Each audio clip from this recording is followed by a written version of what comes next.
Hello, everybody. Thank you for coming. I'm delighted you're here, and this is going to be really interesting.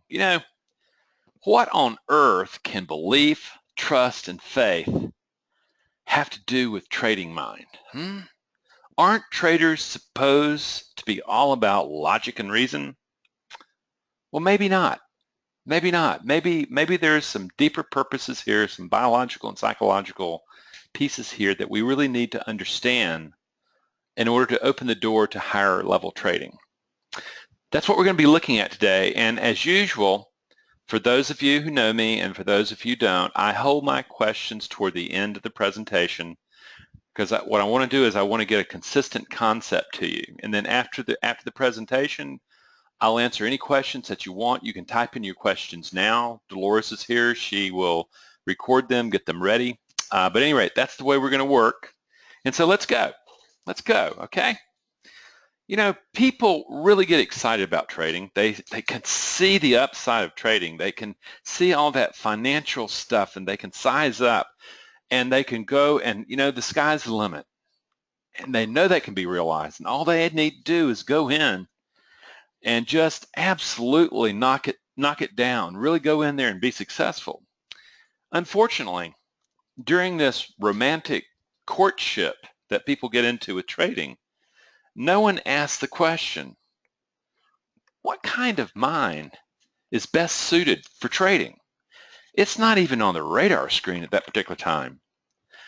And you go, well, the thing is, it's always about this. And when you dream of success, you realize that, something, if you work hard and if you make things happen, this is the foundation of success. You feel confident. You're going to be able to make this happen. And it's like this thing says, it's not luck, it's hard work. You know that you can invest in your future. You know that if you work hard, really be diligent and make things happen, that why shouldn't you defy the odds? Unlike all those other people that fail in trading and you become the trader, why not? Why not?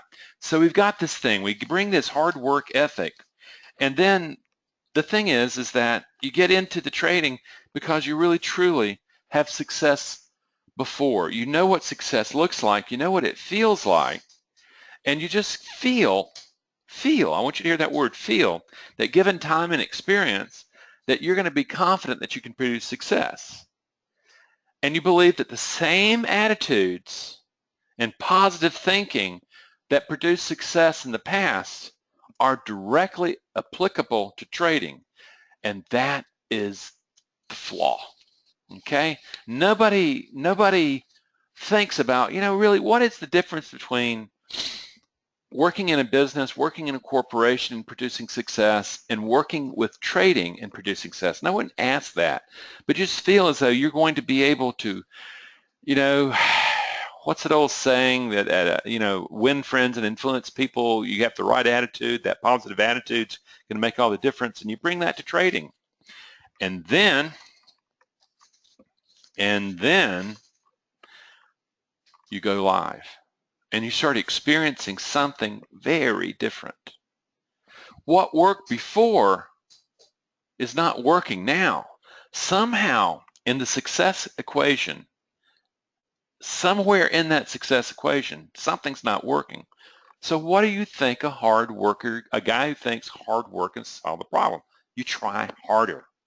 You try harder, but all of a sudden you start really doubting your confidence and you start really going, something, suddenly you start having this self-doubt and you just go, what's going on here?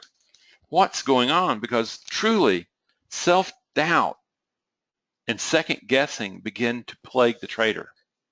You look at something and you look at a setup and you go, well, that I talk myself out of trades. I talk myself out because, it could be better. It could be this. What if this is, what if that's, what is that? And all of a sudden you realize, what happened here? Man, I used to nail this stuff in simulation.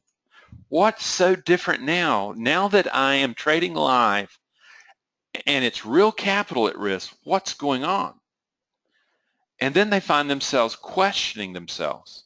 Somehow they don't trust themselves under pressure. What's happened here, man? It started out so good.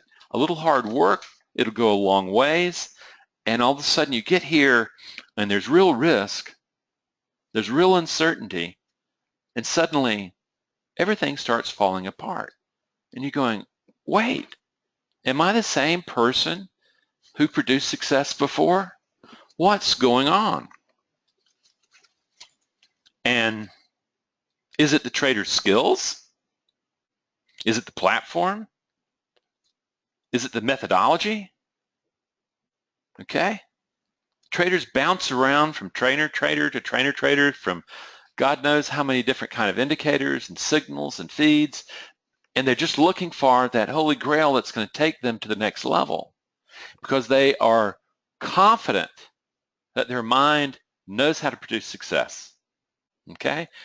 But they're not asking the question, yeah, but do I have the mind that I need to produce success in trading? No, that's not being asked.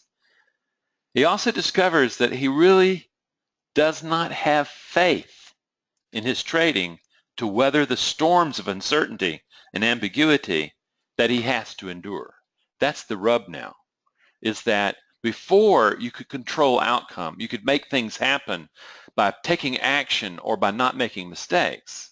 But now you come into uncertainty, and no amount of manly bravado, no amount of perfectionism makes really a huge difference.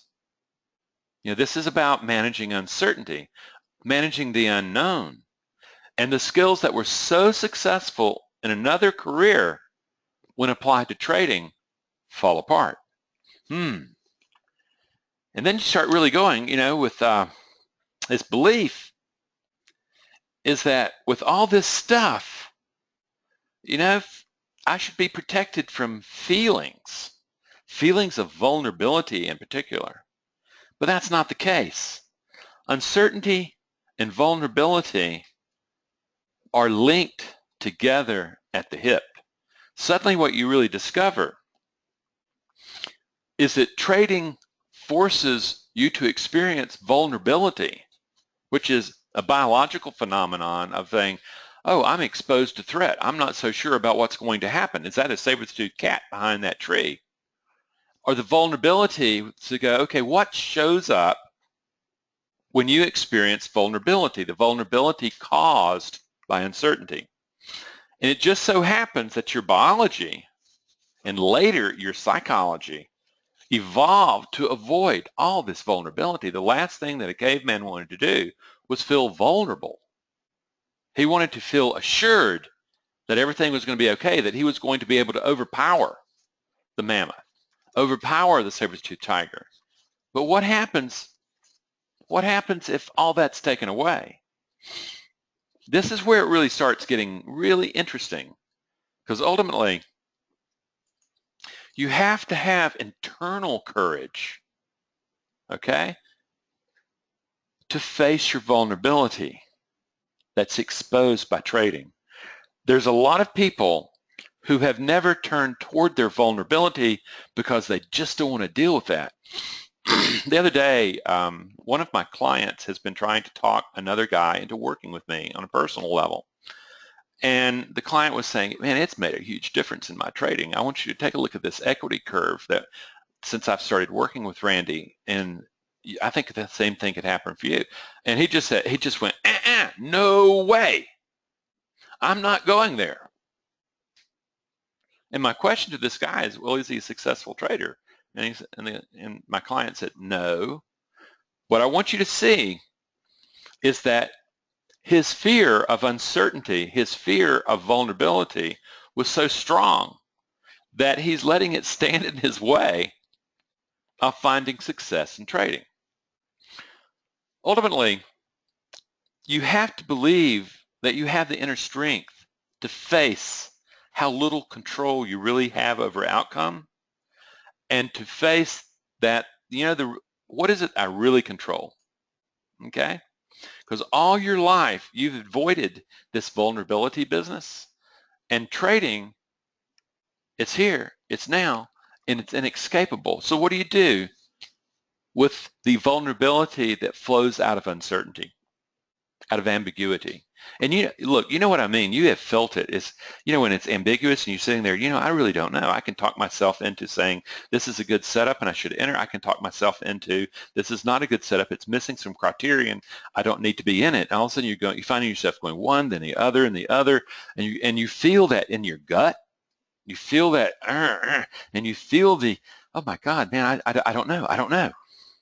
Suddenly there's the powerlessness, the sense of like, oh my God, I can be overpowered. I can make the wrong decision. That's the vulnerability.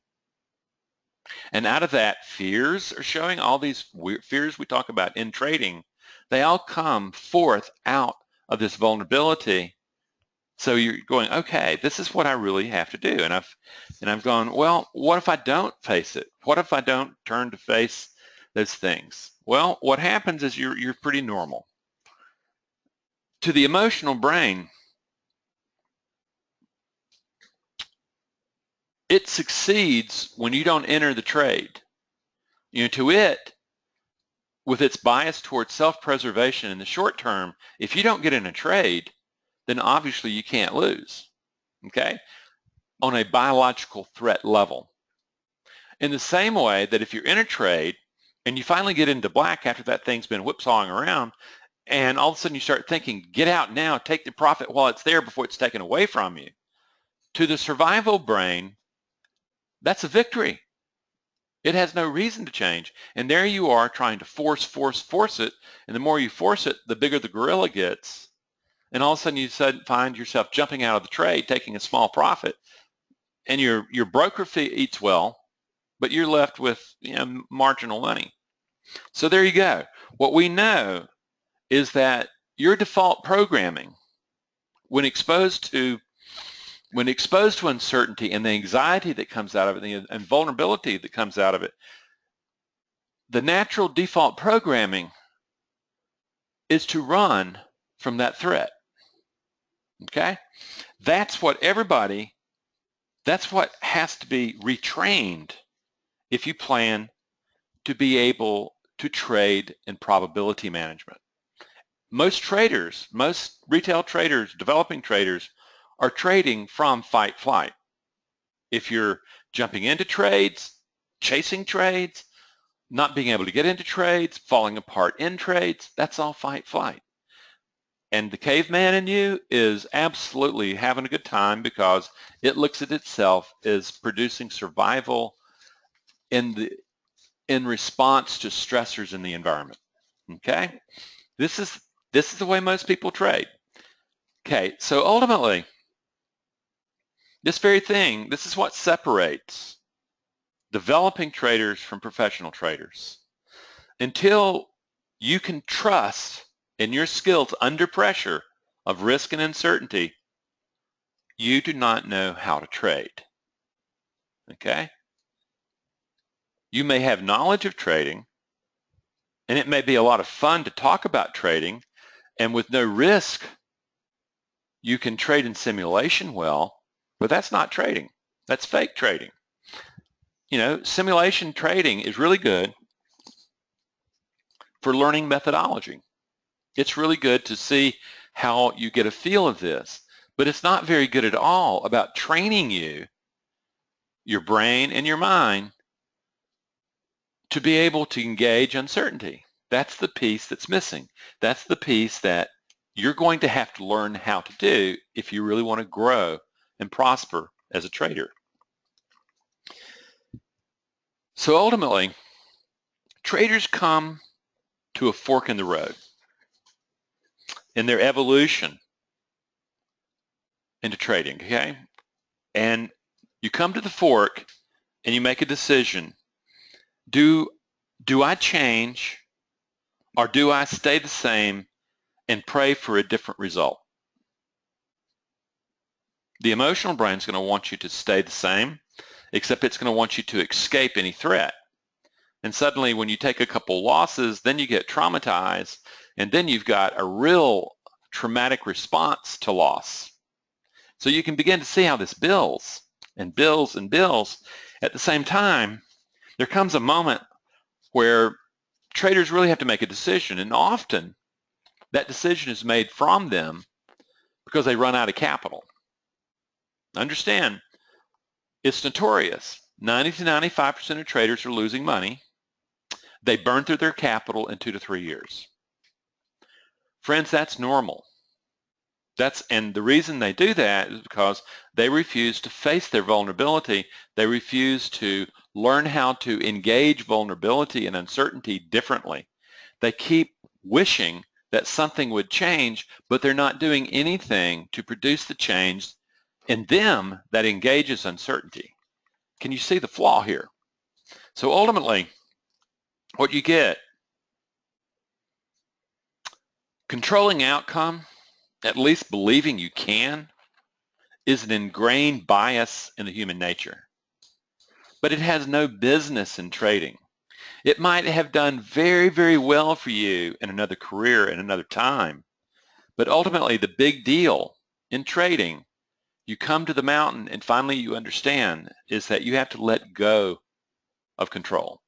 You have to let go of the control over outcome because you realize that it's an illusion. You never had control over outcome.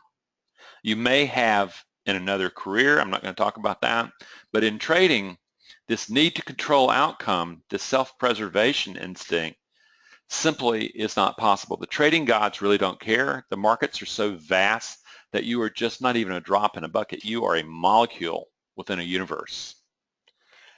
The truth is your primitive brain will never learn to trust higher brain function if you insist on trying to control what cannot be controlled. So you have to start saying, wait. What do you mean? I mean, I really want to predict what happens. The truth is you can't, a prediction is a prediction. And you start developing all this equipment to help you make better predictions. Then you discover that you have so much equipment to help you make decisions that it clutters your mind and you're not fast enough and swift enough to be able to make the kill. That's what most people happen is traders really gain in maturity. They really start simplifying their systems. They realize that a lot of the other peripheral stuff they had was just simply slowing them down and not letting them get to the decision making. And it was the increased predictability just simply wasn't worth the cost. So ultimately, just letting go of control stuff. But wait. If your brain was designed for survival in the moment, this is the dilemma. Until this primitive survival brain trusts higher brain function, your mind will always revert to caveman thinking under pressure. I mean, how many times have you got impulsive? How many times have you overtraded? How many times have you thrown good money after buying? How many times have you revenge trade?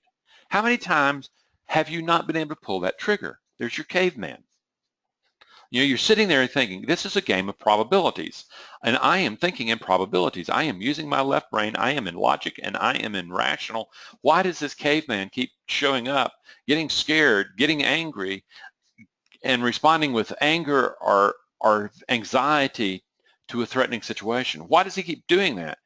Because it's a caveman brain. It's a mammalian brain. It's a survival brain. It's only doing its job, and the one that's not doing the job is you. Is that your job is to redesign the mind that you bring to trading, because what you're discovering is the mind that you brought to trading, no matter how good it was at other tasks, is not built for managing the uncertainty of trading. So you get there and you go, this is what has to happen.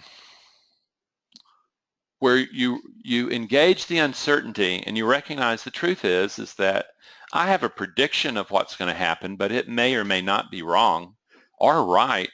And the truth is that when I get into the trade, even when I'm looking at a trade, I can look at it, there's a probability, a high probability of it happening, but the truth is I don't know.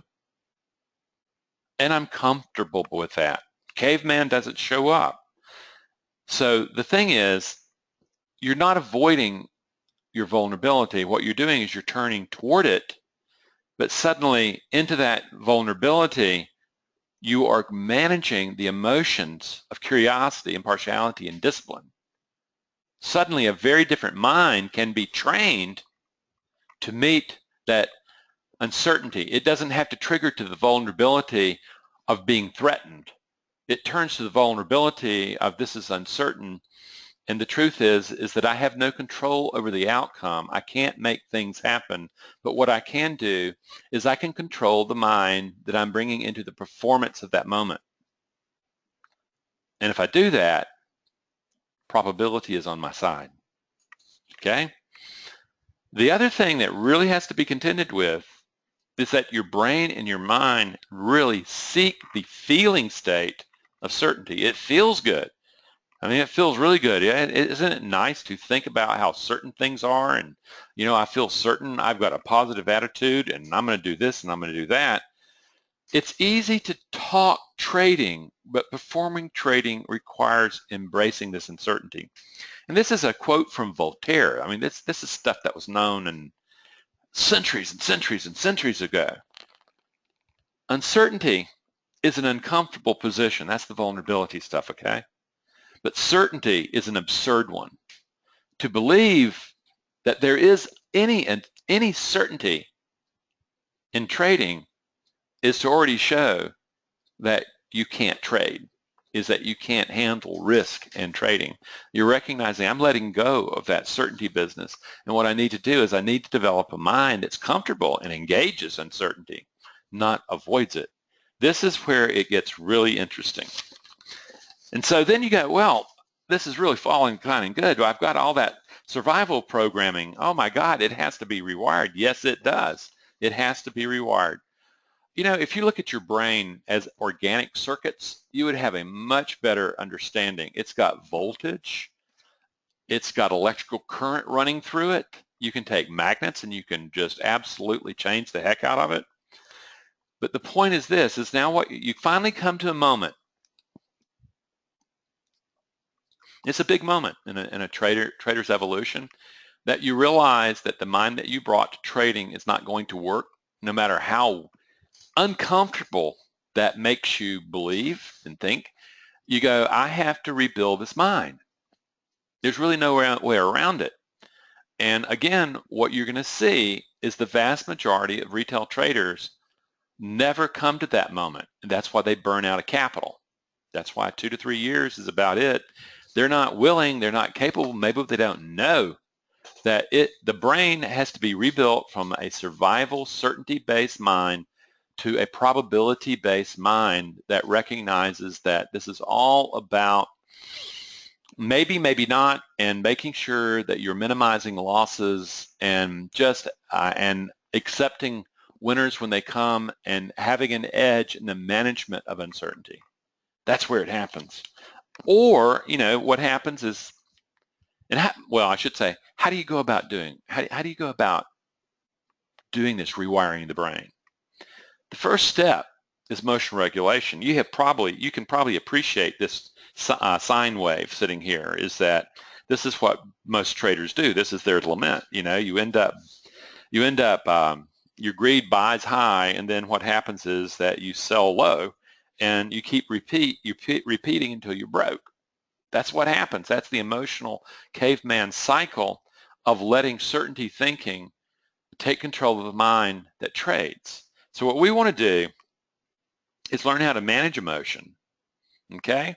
We know that it's really easy. We trigger to fight, flight all the time. That's what this sine curve is indicating. And you see it in your trading all the time. Every time that you hesitate, every time that you bail out of a good trade, every time that you just lose your stuff and just go crazy, every time, or sit on the sidelines and don't get in. You understand that, and what you're doing is going, I'm tired of staying in reactive cycles, and I know that I'm going to have to start with emotional regulation. And you know, the really good thing about emotional regulation is this: it's not that hard. Is in both my group course and my individual course, what I do, that's the very first thing. You're either going to spend 2 to 3 weeks learning emotional regulation skills. And ultimately what you discover is that emotions are biological, okay? They're not psychological at all. They take over psychology. So what you're going is that, okay, if it's biological, there has to be a signature to this emotion, and there is. All emotions have a breathing signature, an attention signature, and a fixation signature. And what you're doing is when you learn to diaphragmatically breathe and to release tension, you are literally taking gasoline off the smoldering flames of anger or fear, the fight-flight programs. Okay? So you're doing that and you're going, okay, I can cool the emotions down. You know, I'm working with, first time I'm with a trader right now, and what he's done, he says, Randy, this is like a miracle, is that I'm training myself to spot the impulse. When I start getting tight, I stop breathing. And what I've done is I have now trained myself, this is in the training I do, I've trained myself to catch that tension, and I step back out of that, and I'm calming myself down, and I am not getting in, he said, I have not had one impulse trade this week. This is good news. So that's the first thing that happens, because ultimately what you're doing is emotional regulation. What we know is the emotional mind and the rational mind have to work together to produce trading mind, okay? Wise mind. Learning to manage emotion allows you to integrate emotion and logic into whole brain thinking. That's what we're looking for here. Right now, most traders have been taught only logical thinking, left brain thinking, and then they get into trading and realize that they have a completely untrained right brain, which means they have no control over emotion. They want to stuff it, they want to make it go away, pretend it's not there. That's not control, that's denial. And ultimately, under stress, then all the emotions bail out, and there they are, and the logic circuits are blown out. However, if you train yourself, you end up saying, okay, I don't have to trigger to fight flight. I can trigger to an emotional state that has curiosity, discipline, impartiality. I can calm my fear down, and I can also face my demons. This is the trading mind, friend. And when you do that, what you realize is that until you calm the emotions down, you don't ever get to mind. You're hijacked long before you get to mind. But even there, what you really begin to do,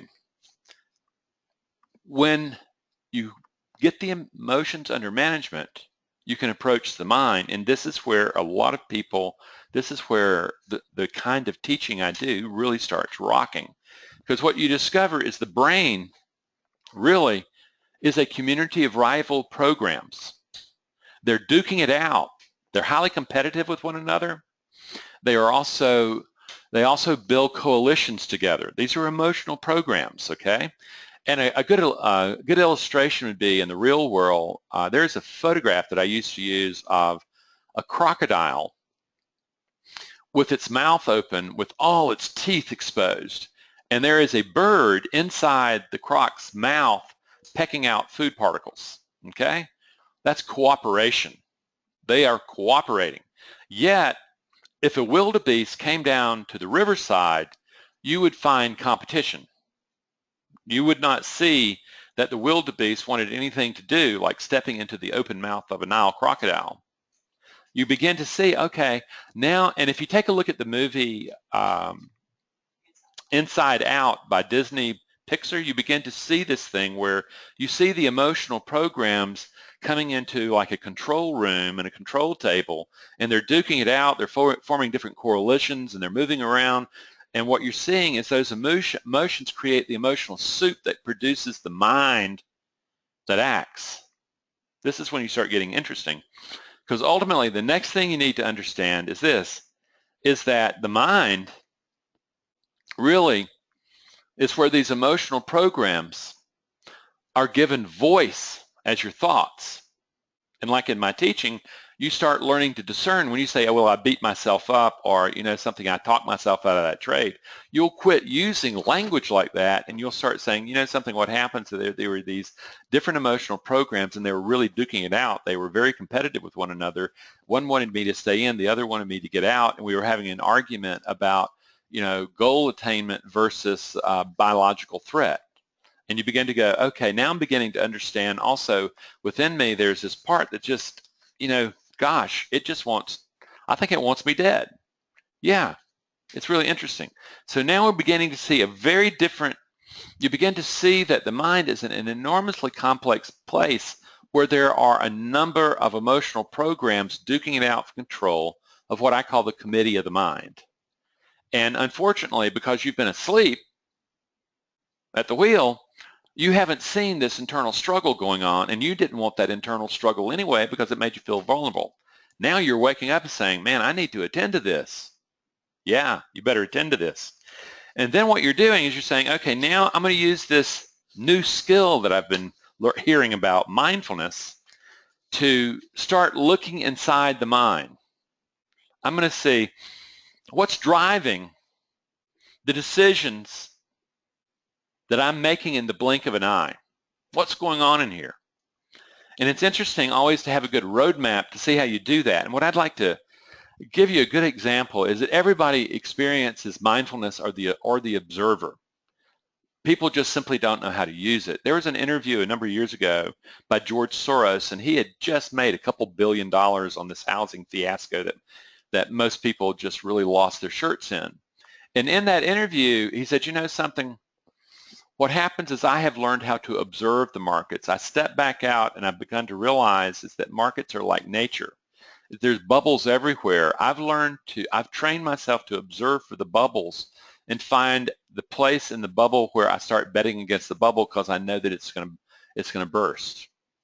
He said the problem though is that I'm learning to observe, but I'm not a pure observer. I'm also a participant in the market, so that I can't be pure observer. I'm also reacting to the market. Understand, he is actually an active observer watching himself making his decisions. Ultimately, that's the goal of mindfulness, and I actually teach that. And what you also finally discover is that you and your thoughts are not the same. Okay? However, with mindfulness, with metacognition, or the observer, you actually get to start observing for the emotional programs that are sabotaging your trading. The programming are simply the established emotional programs that give rise to the quality of the mind that you're bringing to manage uncertainty. So you begin to see how really important it is to be able to manage the emotions, not just cool them down, but to manage what emotions that you're bringing into the game of trading. This is where you move from unconscious to conscious, and you begin to realize a big fact. You begin to learn to observe your most primitive beliefs, and you begin to understand something, that the truth is in the eye of the beholder. In neuroscience, what we would say is that you have never experienced reality. In trading, we would say you have never experienced the markets. What you have experienced is your brain creating a virtual representation based on your beliefs that you are projecting onto the markets. And the only reason that you don't stay in certainty believing that those beliefs are the right beliefs and are seeing the right things, the right market, is your trading account acts as a litmus test of how accurate your belief system that you're projecting onto the markets is at extracting capital from the markets. If you have got a good set of beliefs about managing uncertainty, it's going to show up in your trading account in a positive way. If your beliefs about your ability to manage uncertainty really aren't really there, or inaccurate, are not very good, you're going to see that as drawdowns in your trading account. So you have a barometer, and you're beginning to recognize, well, what beliefs am I projecting onto the markets? There is no truth out there. I'm creating the truth I'm seeing with the observer I'm using. So you begin to see, wow, this is really important stuff. And what you realize is that everybody experiences what this guy's experiencing. If you've ever had self-doubt, if you've ever beat yourself up, this is what you're experiencing. Everybody experiences this internal dialogue. This is the historical internal dialogue that you struggle with and you don't want to see, but you must face if you're going to train a mind for trading. Few talk about it because they don't want to be seen as weird, but ultimately what you're going to discover is that in your head, in your mind, there is an inner critic. That inner critic will judge you harshly, will criticize you, will tempt you, okay? Think about it. Think about the last time you got suckered into trades. Think about the last time that when you were beating yourself up, you heard yourself saying to yourself, you know, what in the world made you think you could trade? Blah, blah, blah, blah, blah, all that stuff. That is not you. That is the inner critic. But because you have been so asleep, you have not seen it operating right there out in the open and just absolutely taking over the committee of the mind. Whew. So this is where you're at. You realize that, oh my God, I need to pay attention to this drama going on inside my own head, because what happens is it's messing up my trading. Yeah, that's exactly what it's doing. And you have to learn to observe that. And of course, we teach that. We teach you how to really get in and go, wow, what's actually going? What programs are on board here? What programs have taken over the mind? How do I reconstruct the mind so that higher functioning programs are running the mind that manages uncertainty? So then there is this need to stay in the comfort zone of the certainty-based mind, that need to feel certain, okay? The truth is, all the extra stuff that you get to try to hedge against not knowing, what you discover is that it really slows you down. You want to predict the future, okay? But the thing is, then you discover that really the truth is you have a best guess. You're not predicting. You have a best guess about what's going to happen. And when you get into trade, you might find out that your best guess wasn't good, or it was good. The truth is, it's not about you at all. It is just simply that this is a best guess. This is uncertainty.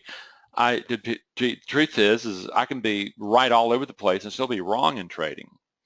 But this whole notion of trying to avoid risk by controlling outcome or not making mistakes fundamentally is the certainty-based mind that you brought to trading, and it has to be dropped. It just doesn't work. So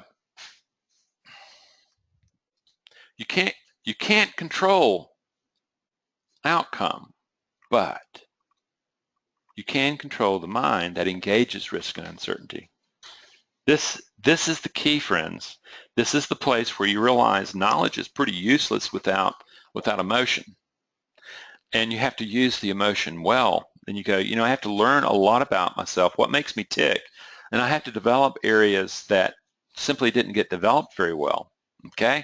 And I need to reorganize how my mind operates.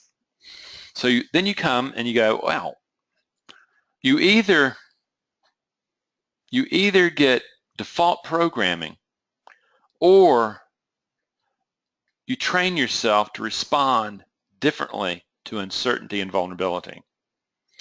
You know, default programs of fight flight, they're so easy. They are just so easy to access.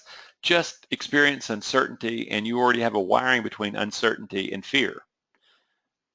What we want to do is change the response from uncertainty to concern, so that fear is a biological threat to self, and that's the caveman scared of that tiger. What we want to do is train for a probability-based mind where the caveman's not there anymore. What's there is a program that accepts not knowing what's going to happen, but has an edge in what could happen. Big difference, man. Huge. This is what we're doing. This is where you're going. And this is something you can train yourself to respond to when you experience uncertainty. That's the really cool thing. And suddenly what you discover is that instead of fear or control governing the mind engaging uncertainty, you begin to have a very calm down mind, a patient mind. Okay? And suddenly what you do is you start noticing is that, much like, you know, it's really interesting, a hawk helicoptering over a field looking for the mouse at 300 feet can see the individual hairs on that mouse and then makes a decision about attacking or not. But what happens is that it has waited faithfully for the mouse to show up in the trap. In the same way that a cougar waits in a tree or on a rock stand for the deer to show up. It does not stalk the deer, okay? It's a terrific hunter. It gets hurt very rarely because if it makes a mistake, it simply minimizes that mistake. It doesn't get gored. It doesn't get kicked. The deer just gets away, and the cougar simply climbs a tree, waits for the next opportunity to show up. So that's what you can learn. These are all emotional programs available to build a mind from. It's a matter of learning to build a new mind. That's the key, friends. That's the key. And ultimately, it becomes a choice, really. It becomes a choice of staying the same and wishing that you had a different outcome, okay? Or retraining how you respond, and rewiring that. And uncertainty is never going to go away. But you can control the mind that engages the uncertainty. Friends, this is the difference. If you have a calm, patient, disciplined, impartial mind that has soothed the fear down and has the courage to face uncertainty from an empowered mind, you have an enormous advantage over all the traders who are trading from fear. Professional traders depend on retail rookie traders not being able to manage their emotions well. As one said it this way, he says, Randy, I really don't trade charts like a lot of people talk about. I trade blood. I trade about where I see traders they've jumped into something and I'm waiting for them to get cornered and get scared. That's when I'm going for the blood. Understand the difference in mind that he's doing. So we know that this can be trained, okay? What kind of training moves a certainty-based mind to a probability-based mind? Well, first, there's some theoretical understanding of emotional intelligence. Okay, you need to have a different understanding of the mind so that you begin to see that in the same way that the brain has neural plasticity and can change, the mind, as a response to neural plasticity, produces a different mind. And you begin to say, something, again, I can't control the uncertainty, but what I can control is the mind that I bring into the moment of management, of performance. That's the first thing. The second thing is you're going to have to learn emotional regulation of reactive patterns, emotional reactive patterns. They are default programs and they will show up. If you do not learn how to respond to them differently, they continue to show up. And these are not ones that you learned as a child. These are ones that we have intergenerational transmission through our traits for untold generations. They're burned in there. They're hot wired in there. So you're going to have to learn emotional regulation skills. The third thing is you're going to have to develop mindfulness. You're going to have to be able to learn to step back out of thought, recognizing that you and your thoughts are not the same. And that fact, what happens is that you are, what you call you or I, is just one potential organization of a self that got put together by these emotional programs who are duking it out for control of the mind. And what you're doing is you're recognizing, as I step back, I realize that identity is fairly fluid and that I can literally change the mind, okay? Then, the fourth skill, you begin to deconstruct the historical dialogue of certainty thinking. That's that orphan fear nature of the impulse or the fear of getting in, and that inner critic nature of judgment, of temptation, and of criticism of everything you do. You begin to say, oh yeah, okay, I got born into that and it was already in operation before I started even talking. Yep, it was there.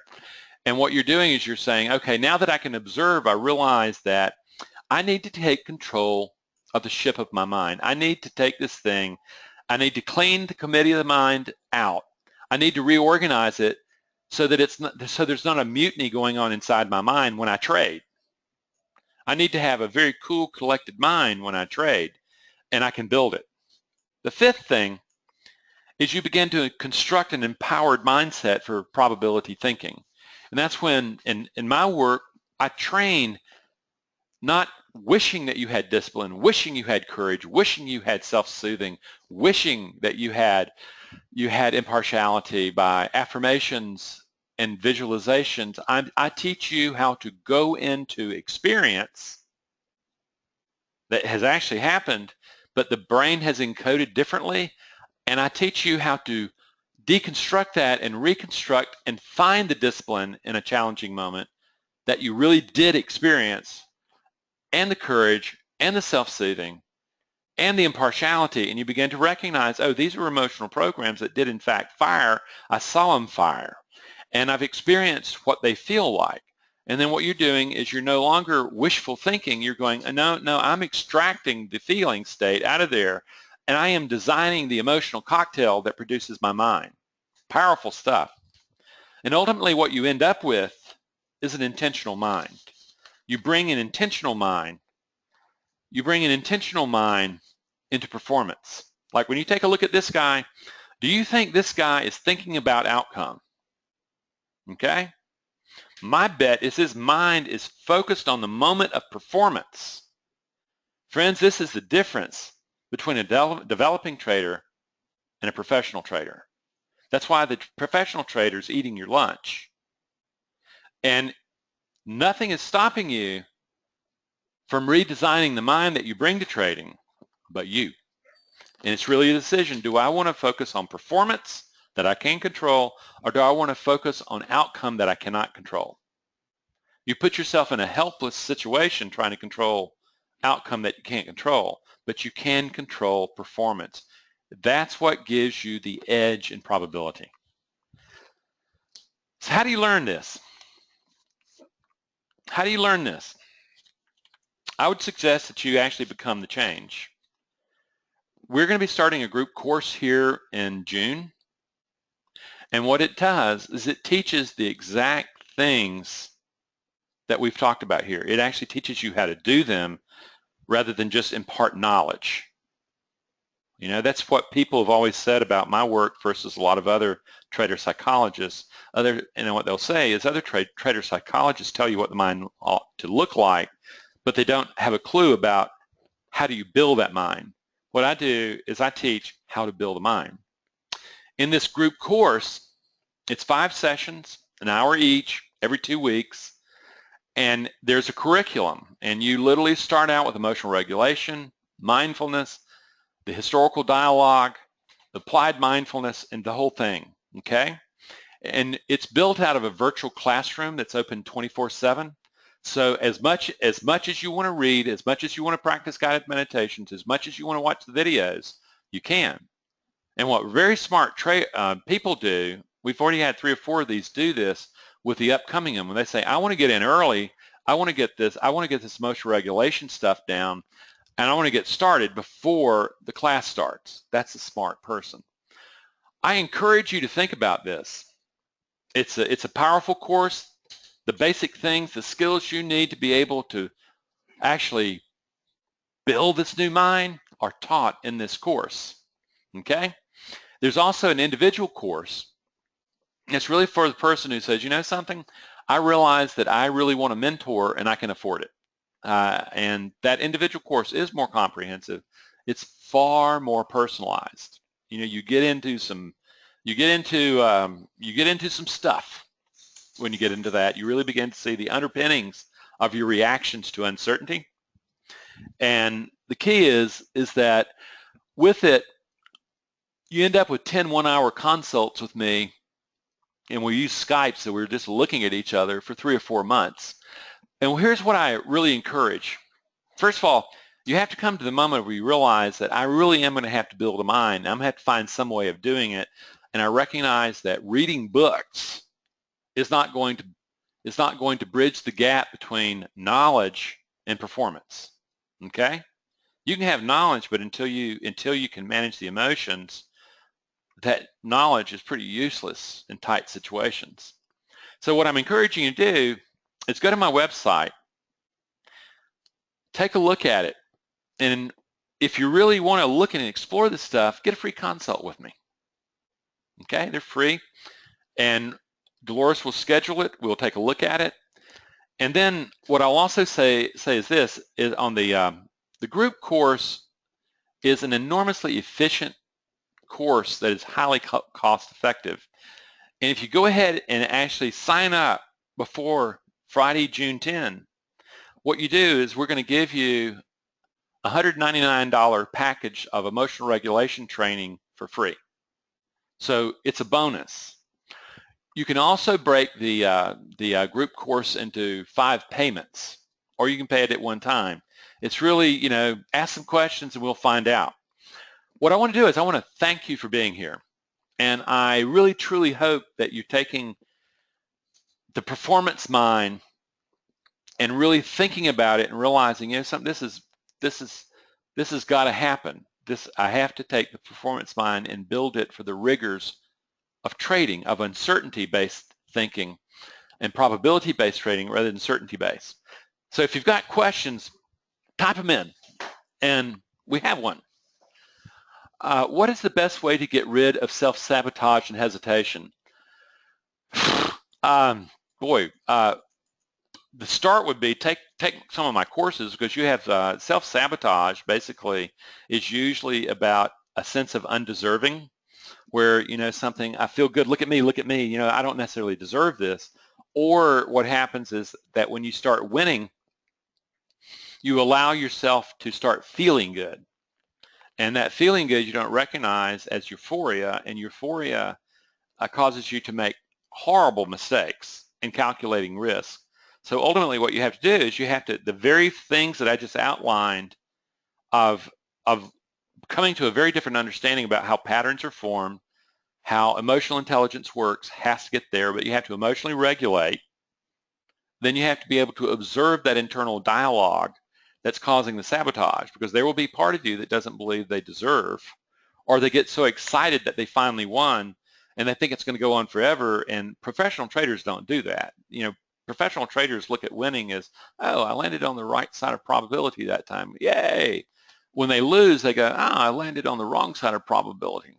Okay, let's move on. I did everything right. Okay. If a trader has come to a point where they only take their well-defined setups and they can accept a small loss because they have a belief in their statistics, does it really matter if they get a little more emotional than ideal during the life of a trade? If you're doing all those things, then if it's working for you, and if your equity growth is moving up and you're out of micro lots and actually trading size, then I would say your trading account's answering you. Okay, my question to you would be, are you able to manage the emotions through the entire course of a trade? And if you're able to stay locked in on them and your body's calm and cool, then after you take a win, okay, and you feel really fun, joy, and all that stuff, yay, yay, yay, the real question is, do you take that confidence back into looking at the setups? What happens with most traders? They don't do that. They think if they can just get past fear, everything will be good. And I want to feel good, but then they start feeling good after a win. Then they go back into setup looking, and what they discover is that that euphoria truly is not the mind that they need there to be able to trade. And I have seen plenty of professional traders fall into that, where they start going, I'm getting pretty good at this, hey, yeah, and then they fall apart. One of the best examples is the whale from a couple years ago at JP Morgan, who evaporated $2 billion thinking that he could trade, when in fact he was drunk on testosterone and dopamine. Okay. Have you heard the phrase, infinite patience produces immediate results?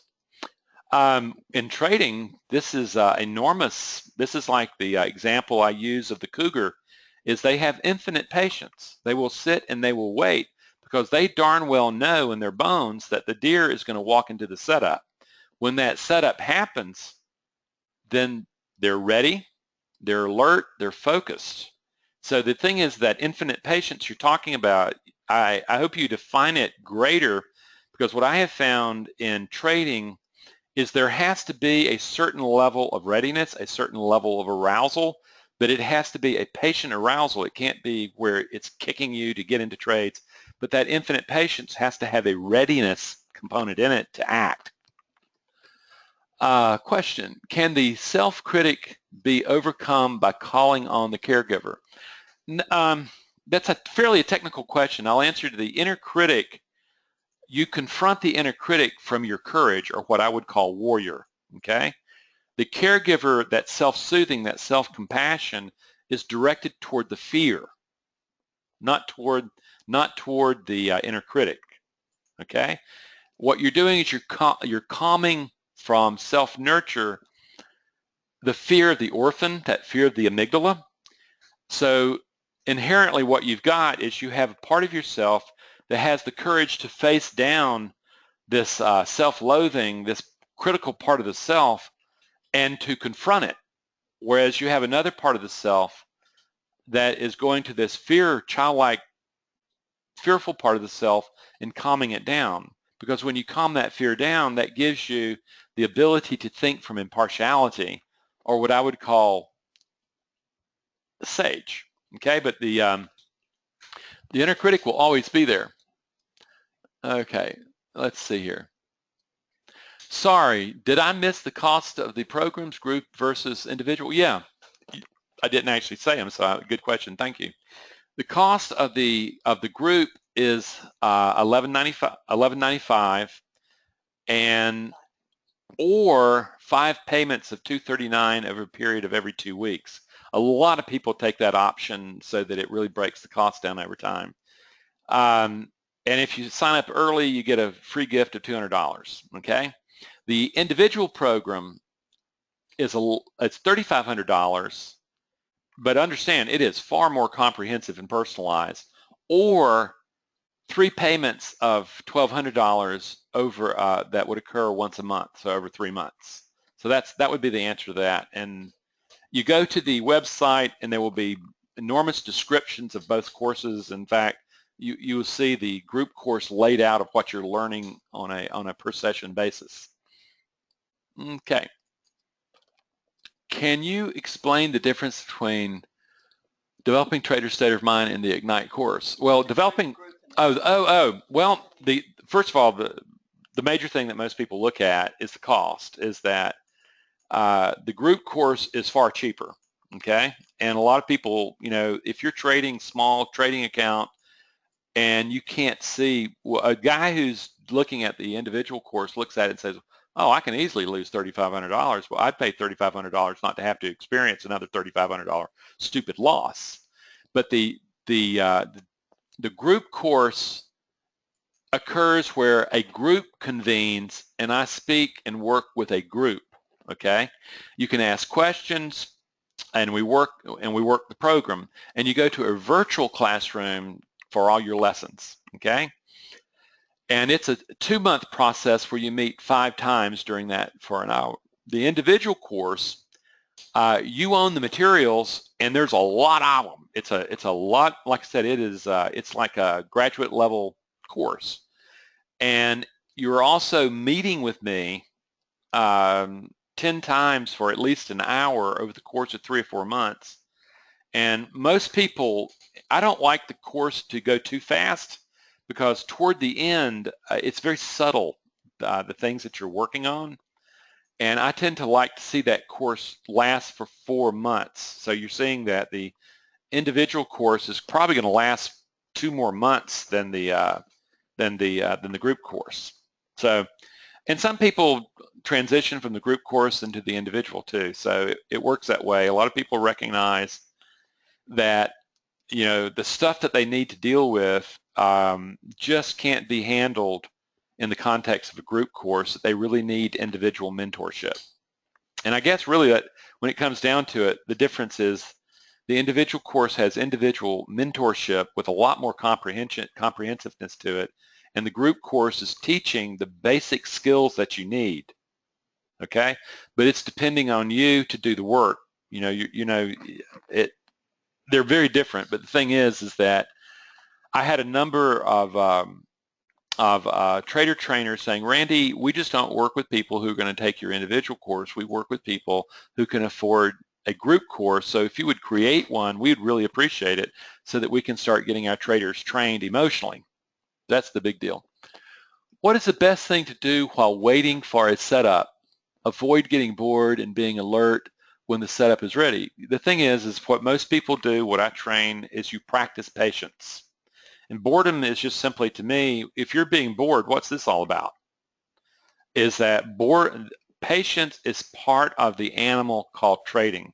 So you're looking at patience and you're practicing patience, and what you're doing is, the way I train it, you will be learning how to calm what I would call the arousal level of your physiology up to a degree where you're hitting where you're not in the parasympathetic stuff where you're all rest digest. You're alert, you're ready, you're focused, but you haven't triggered the body into fight flight yet. You're sitting there poised, ready, and what you're doing is you're practicing patience. That's what you're doing, and that's what I train. That's what people discover really works for them. But you have to practice the patience. Are there any guarantees or ability to continue with you if not achieving the desired results? I'll tell you.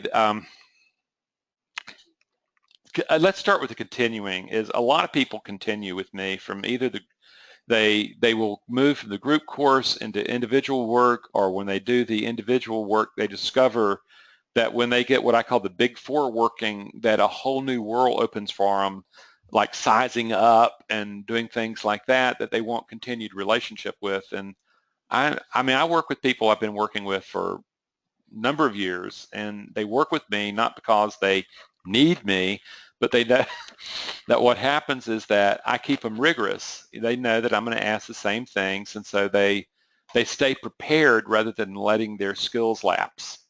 But yeah, there's always a continuance ability to continue working with me, because and right now I'm designing an intuition course where you discover that people who finally learn how to trade well, trading a plan and planning the trade, finally get to a moment where they realize there's all this ambiguity, and intuition can be used, if properly taught, to bridge the gap in ambiguity. Okay, so there's lots and lots and lots of stuff that goes in the work with me.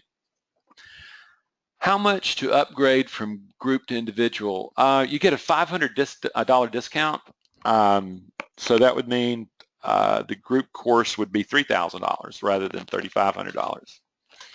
This is Joseph. Remember you were working on a heart rate monitor of some kind. What is that progressing? Well, I'll tell you, I was working with heart rate variability and skin conductance.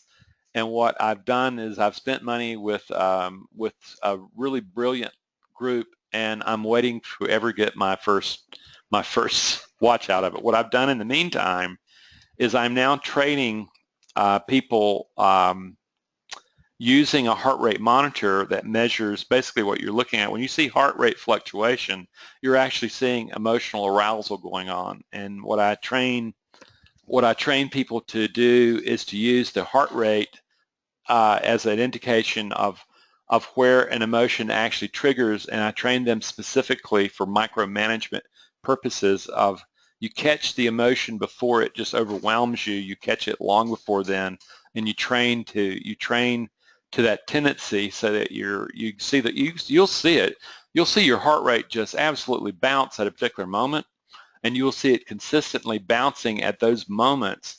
And that's telling you, it's a very simplified version. Maybe I've ended up using just heart rate because it has proven to be highly effective. I mean, I have a guy right now, literally, you will look at his chart, and he literally, between our last session and the next one, he is training himself based on where his heart rate showed him he was having an emotional, basically, attack, and he's training himself to get that under control in a very precise moment in time. It's literally, once he hits his first target at that particular precise moment, he is then now watching. He saw his heart rate jump, which means he's you know, he's no longer in trader's mind, and what he's doing is he's training for that particular moment.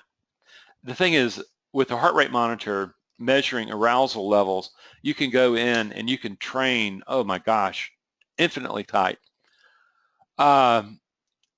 What if we already have, well, what happens if it's the heart, what if we already have a heart rate variability, an app to read heart rate variability? Heart math, I used to use, yeah, oh, the polar heart rate monitor and elite HRV app. Well, I would assume that you're also using the strap around your chest then, because I have a couple of traders that use the polar heart rate monitor, and it's really good, but I have not seen the heart rate variability. And I would have to ask whether or not the heart rate variability is in real time or whether or not it's in studied time. That's the I'm a runner. There you go. You would have a reason for it. He is too. Yeah.